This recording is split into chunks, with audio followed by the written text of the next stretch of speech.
बड़ी खबर आपको बता दें जो कि कानपुर से आ रही है। कानपुर पहुंचे डिप्टी सीएम ब्रजेश पाठक इसरो के द्वारा सफलतापूर्वक आदित्य L1 की लॉन्चिंग पर देश के वैज्ञानिकों का किया अभिनंदन। उत्तर प्रदेश की 25 करोड़ जनता और देशवासियों की तरफ से डिप्टी सीएम ने वैज्ञानिकों को दी बधाई। एक देश एक चुनाव को देश हित में बताया सही फैसला। पूर्व में भी इस नीति के तहत होते थे चुनाव। एक देश एक चुनाव से बढ़ेगा विकास कार्य और देश के चुनाव खर्च में आएगी कमी। सपा मुखिया अखिलेश यादव को जनता हर चुनाव में नकार रही है। घोसी चुनाव में भी सपा की होगी हार। अखिलेश यादव उलझन में दे रहे जुलूल बयान। डिप्टी सीएम यूपी बीमारू राज्य से आज तेजी के साथ बढ़ता हुआ बना है राज्य। कई मामले में यूपी नंबर 1।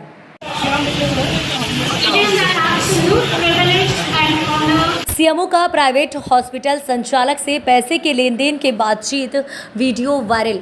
वीडियो में सीएमओ बीके अग्रवाल पैसे लेकर काम करने की बात कर रहे हैं। कबूल पीड़ित को धमकाते साफ नजर आ रहे हैं। अवैध हॉस्पिटल के संचालक से पहले ले चुके थे 1.5 लाख रुपए। हॉस्पिटल सीज होने के बाद पुनः खोलने के लिए हुई थी ये डील। वायरल वीडियो ने सीएमओ के साथ उनके चैम्बर में डिप्टी सीएमओ BN चतुर्वेदी भी हैं मौजूद, जबकि दूसरे कमरे के वीडियो में पीड़ित कर रहा है रिश्वत के पैसे के बाबत नोडल अधिकारी MM त्रिपाठी और डिप्टी सीएमओ BN चतुर्वेदी से बातचीत। वायरल वीडियो में सीएमओ कर रहे थे और 5 लाख की डिमांड। वीडियो में सीएमओ बीके अग्रवाल और उनके अधीनस्थ खुद कबूल रहे पैसे लेने की बात। वायरल वीडियो मामले में जिलाधिकारी ने बनाई 3 सदस्यीय जांच कमेटी। 1 हफ्ते के भीतर जांच कमेटी देगी अपनी रिपोर्ट। संवाददाता मोहम्मद शादाब की रिपोर्ट। सही है, ये प्रकरण हमारे संज्ञान में भी है और इसके लिए हमने CDO साहब को, जो मुख्य विकास अधिकारी हैं, उनको जांच सौंपा है। वो जांच करके उसके 1 सप्ताह में रिपोर्ट करेंगे और उसके बाद कार्रवाई की जाएगी। सभी दोषी जितने भी होंगे सभी पर कार्रवाई होगी। सर ने बताया है सर कि वो आपसे भी मिला था, आपके द्वारा CMO को फ़ोन भी किया गया। आपके फ़ोन करने के बाद भी अगर CMO इस तरह की जो है गैर जिम्मेदाराना नहीं, वो प्रकरण जो मुझे मालूम है, उन प्रकरण में वो अपना क्राइटेरिया फुलफिल नहीं करते, उनके पास डॉक्टर नहीं है। उसके बावजूद वो लगातार कोशिश कर रहे थे कि किसी तरह से इसका रजिस्ट्रेशन हो जाए।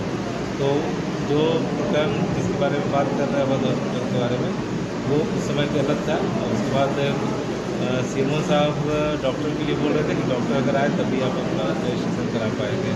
यही प्रकरण जनपद में BP न्यूज़। इसरो के नाम पर होगा भगवान कृष्ण का फूल बंगला। भगवान श्री कृष्ण जन्माष्टमी इस बार होगी चंद्रयान के नाम।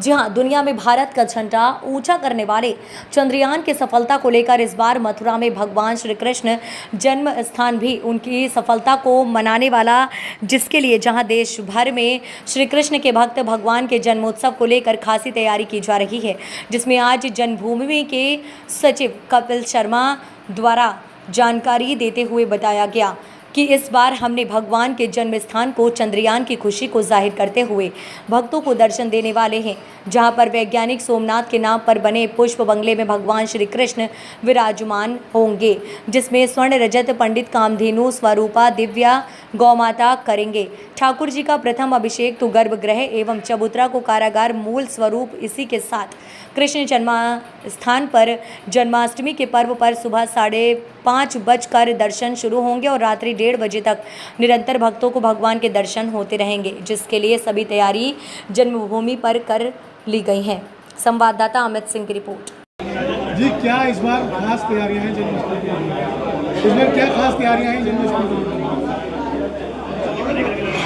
ऐसा है, पहले से हर बार हम कोशिश करते हैं कि पिछले साल जो उत्सव हुआ उससे और भव्यतम रूप दें, जिससे श्रद्धालु आनंद की अनुभूति करके यहाँ से जाएं। तो आप देखते हैं कि चारों तरफ अब के हम पूरे परिसर में बहुत अच्छी पेंटिंग करा रहे हैं। बहुत अच्छी पेंटिंग चल रही है, लाइट की सजावट हो रही है, बहुत अच्छी बंडी लीला प्रदर्शन होगा, प्रसाद बहुत बड़े स्तर पर बटेगा।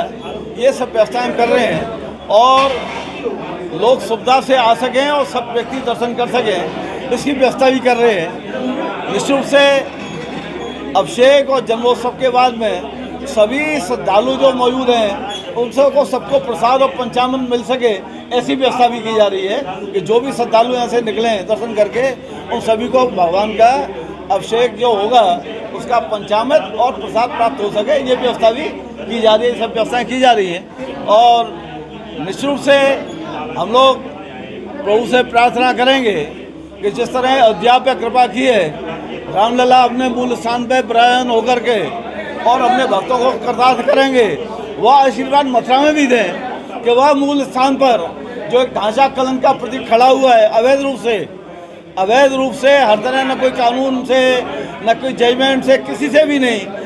ठीक है, गुलामी का समय था, वो हो गया था, लेकिन जो लोग आज भी अवैध कब्जा लिए बैठे हैं उनको भी सोचना चाहिए कि ये उनके भी पूर्वज थे जो हमारे पूर्वज थे, और वह उस स्वार्थ का परिचय देते हुए उस बात को बुलाने के लिए शहर से उसको जो है हिंदू समाज को सौंपे, जिससे वहाँ अपने मूल स्थान पर बाल गोपाल को प्रयाजन करके भक्त वहीं पूजन अभिषेक दर्शन करके अपने आप को कृतार्थ कर सके और गुलामी का प्रतीक मिट करके एक सौहार्द का वातावरण खड़ा हो सके। ऐसी ही चरणों में प्रभु की प्रार्थना की जाएगी। जी कबीर जी बताइए, इस बार जन्माष्टमी को लेकर के क्या तैयारी है और क्या विशेषता होगी भगवान श्री कृष्ण के जन्मोत्सव?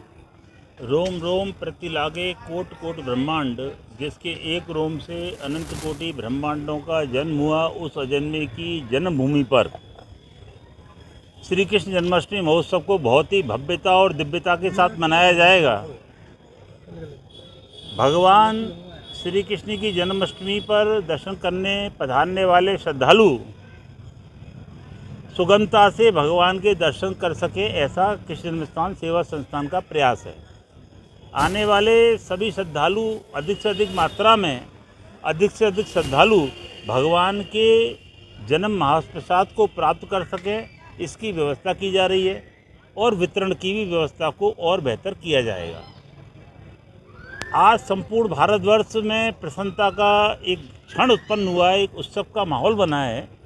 इसरो के इस माध्यम से जो चंद्रयान 3 का सफल प्रक्षेपण हुआ और इसरो के माध्यम से जो आज संपूर्ण भारत में की जो छवि बनी है, ऐसे इसरो के महान वैज्ञानिकों को सम्मान देते हुए, उनका अभिनंदन वंदन नमन करते हुए, उनके लिए भविष्य के लिए अशेष मंगल शुभकामनाएं देते हुए, इस वर्ष जो भगवान के मंदिर में पुष्प बंगला बनाया जा रहा है, जिसमें विराजमान होकर ठाकुर जी दर्शन देंगे, उस बंगले का नाम इसरो के चीफ एस सोमनाथ साहब के नाम पर सोमनाथ पुष्प बंगला किया गया है। चंद्रमा की सतह पर अटकेली कर रहे उस दिव्य यंत्र प्रज्ञान रोवर जिसको विभिन्न माध्यमों से देखकर संपूर्ण देशवासी प्रसन्न उठते हैं, ऐसे प्रज्ञान रोवर के नाम पर प्रज्ञान प्रभास ठाकुर जी की श्री पोशाक का नाम दिया गया है। तो श्री ठाकुर जी सोमनाथ पुष्प बंगले में प्रज्ञान प्रभास पोशाक को धारण कर भक्तों को दर्शन देंगे और वह क्षण निश्चित रूप से विलक्षण और अकल्पनीय होगा, बहुत ही अलौकिक होगा। जिस तरह से जो भक्त आएंगे उनके दर्शन के लिए क्या व्यवस्था की गई है और कितने बजे अब की बार भगवान का जन्मोत्सव है? ठाकुर जी के दर्शन के लिए सुबह 5:15 पर मंदिर परिसर में प्रवेश प्रारंभ हो जाएगा। 5:30 बजे भगवान की मंगला आरती के साथ दर्शन शुरू हो जाएंगे। तदुपरांत संपूर्ण दिन भर कोई ना कोई आध्यात्मिक कार्यक्रम चलता रहेगा। जन्माष्टमी का मुख्य कार्यक्रम रात्रि 11 बजे सहस्त्रार्चन के साथ होगा। तदुपरांत 12 बजे भगवान की प्राकट आरती होगी। प्राकट आरती के उपरांत में रजत गाय, जो स्वर्ण मंडित गाय है, वो उसके पयोधर से भगवान के चल विग्रह का अभिषेक होगा। तदुपरांत भगवान का पंचामृत अभिषेक स्थल पे किया जाएगा। रात्रि 12:50 पर भगवान की आरती होगी, श्रृंगार आरती होगी और ये संपूर्ण कार्यक्रम में भक्त आसानी से दर्शन कर पाएँ, इसका हम लोग प्रयास कर रहे हैं। बीजेपी के राष्ट्रीय अध्यक्ष जेपी नड्डा गाजियाबाद पहुंचे। मेरी माटी मेरा देश अभियान की शुरुआत की। बीजेपी के राष्ट्रीय अध्यक्ष जेपी नड्डा गाजियाबाद साहिबाबाद क्षेत्र के राजेंद्र नगर में शहीद मेजर मोहित शर्मा के आवास पर पहुंचकर उनके परिजनों से कलश लेकर उनके घर के आंगन की मिट्टी ली। उसके बाद वाटिका में पहुंचकर वृक्षारोपण किया। मेरी माटी मेरा देश अभियान 2 सितंबर से 15 सितंबर तक चलेगा। इस अभियान के अंतर्गत शहीद के गांव से मिट्टी एकत्र कर सभी ब्लॉक पर लाई गई। सभी ब्लॉक से मिट्टी एकत्र कर दिल्ली में बनने वाले शहीद स्मारक में इस्तेमाल होगी। जेपी नड्डा ने मेरी माटी मेरा देश अभियान की शुरुआत की। उनके साथ केंद्रीय मंत्री वीके सिंह, राज्यसभा सांसद अनिल अग्रवाल, भाजपा विधायक सुनील शर्मा मौजूद रहे। भारत सरकार के कार्यक्रम मेरा माटी मेरा देश, इस कार्यक्रम के तहत मुझे आप सब लोगों के साथ इस कार्यक्रम में शामिल होने का सौभाग्य प्राप्त हुआ। आप सब लोग इतने जोश में, हर्षोल्लास के साथ आप इस कार्यक्रम में शिरकत करने के लिए आए हैं। यह बताता है आपका देशभक्ति का जज्बा, यह बताता है आपका देशभक्ति का प्रेम और यह बताता है आपका राष्ट्रभक्ति के लिए समर्पण, जिस हर्षोल्लास के साथ आप इस कार्यक्रम में शामिल हुए। कार्यक्रम की शुरुआत में हमने एक रिकॉर्डेड गीत सुना, देशभक्ति का गीत, और उस देशभक्ति के गीत के पहले भारत के आदरणीय प्रधानमंत्री नरेंद्र मोदी जी का एक छोटा सा वक्तव्य भी हमने सुना।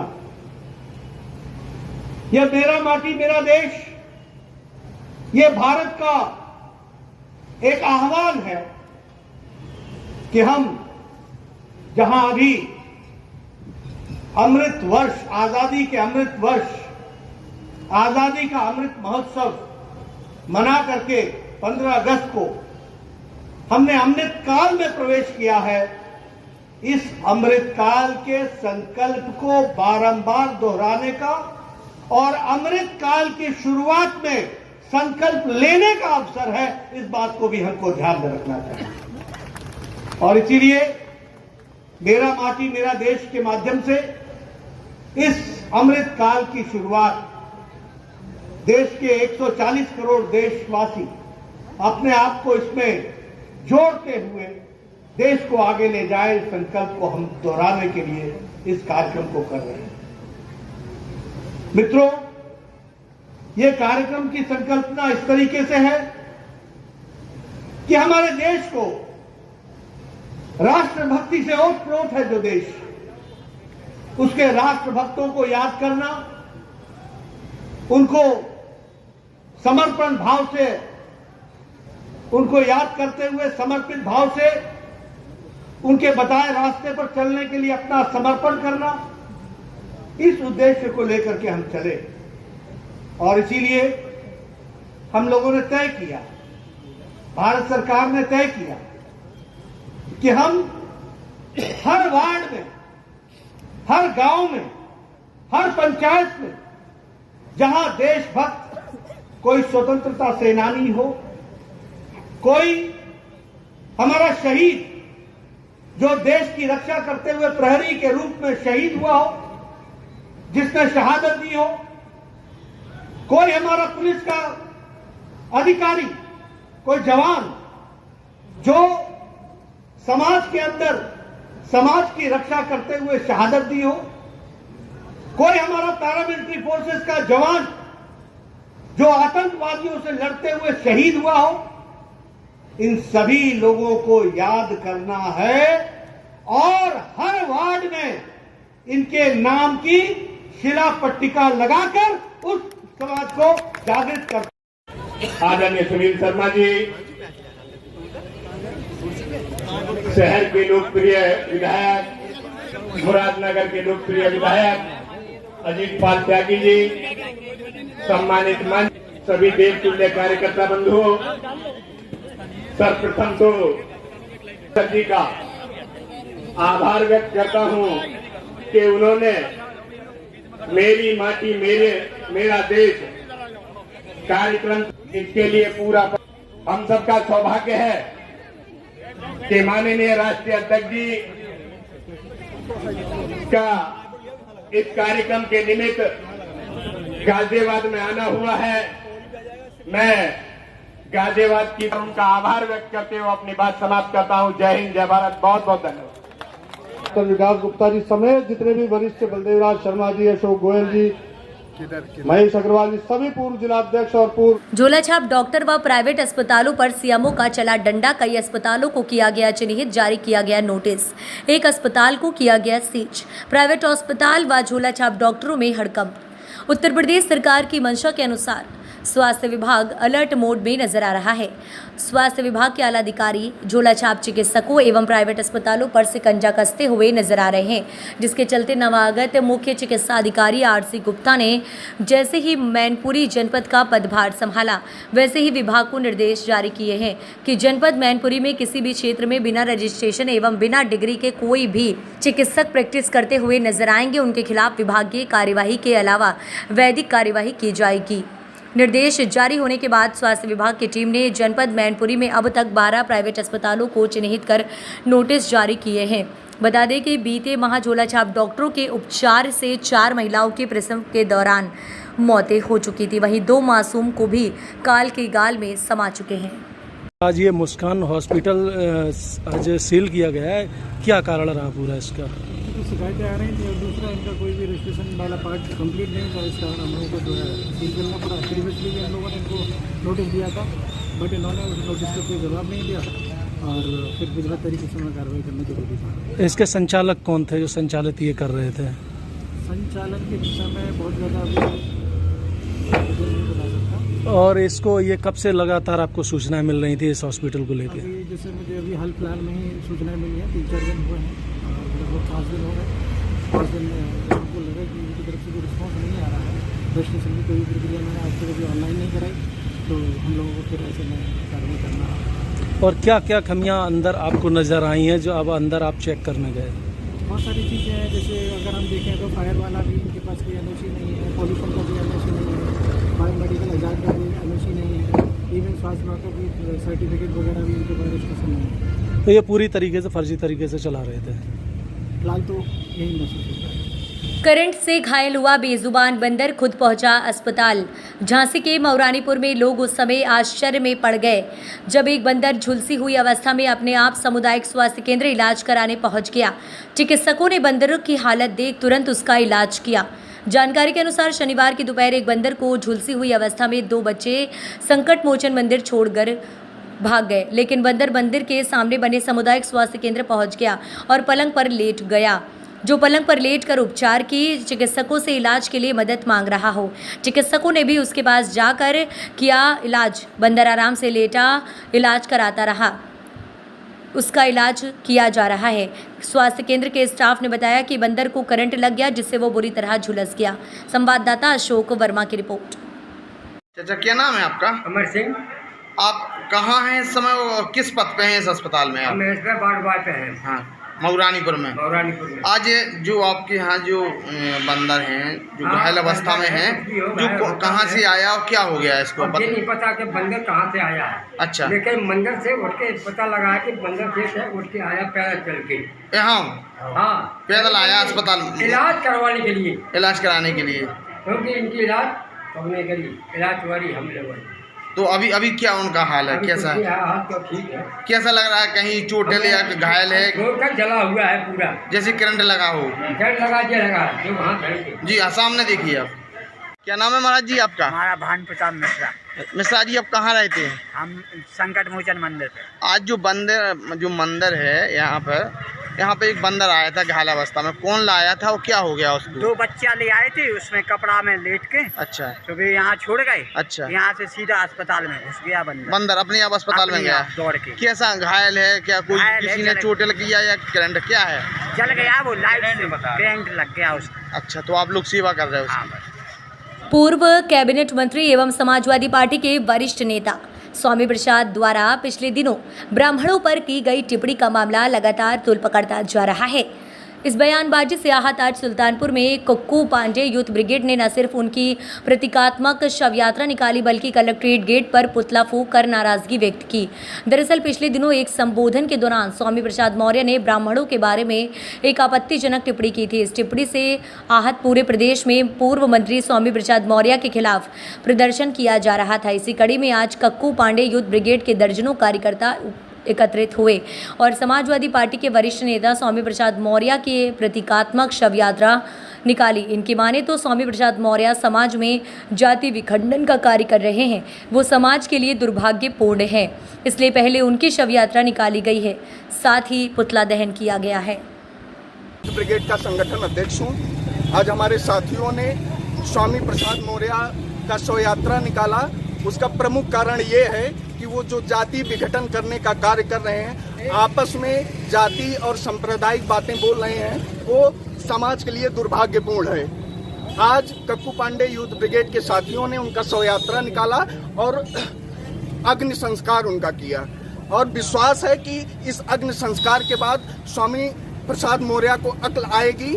और आज इस विरोध प्रदर्शन में हमारे हर एक समुदाय के, हर एक जात के लोग, यहाँ तक मौर्य समाज से भी लोग आए हैं। उनको बताना चाहता हूँ, अगड़े पिछड़े दलित और साथ ही साथ अल्पसंख्यक साथी भी आज उनका विरोध कर रहे हैं। उसका प्रमुख कारण ये है जिस तरीके से वो विप्र समाज, रामचरितमानस और हमारे ईस्ट, हमारे गांव के, हमारे अवध क्षेत्र के भगवान श्री राम को के ऊपर बराबर विरोधाभास वक्तव्य दे रहे हैं, वो समाज के लिए दुर्भाग्यपूर्ण है। जब हम उत्तर प्रदेश के बाहर जाते हैं तो बड़े गर्व के साथ कहते हैं भगवान श्री राम हमारे गांव से हैं, हमारे परिवार से हैं, हमारे घर से हैं। और उत्तर प्रदेश सरकार से बड़े विनम्र पूर्वक मैं निवेदन करना चाहता हूं, बड़े गंभीरता पूर्वक निवेदन करना चाहता हूं कि स्वामी जैसे लोगों पर सख्त से सख्त कार्रवाई हो, अन्यथा हम लोग और बड़े उग्र प्रदर्शन के लिए बाध्य होंगे।